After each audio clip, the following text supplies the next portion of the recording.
Bonjour, this is Julien, the Frenchman who makes French pronunciation videos here on YouTube, and we are looking at how to pronounce the name of this famous French impressionist. We're going to be looking at how to say correctly more names of famous painters too, so make sure to stay tuned and consider subscribing for more learning. How do you say this? For reference, in France, in French it is said as Edgar Degas.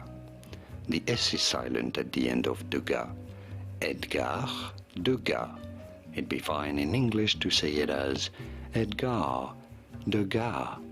Edgar Degas. From French, Edgar Degas. And now you know.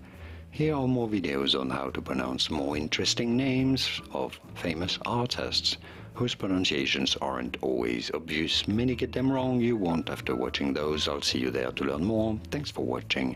Merci. Au revoir.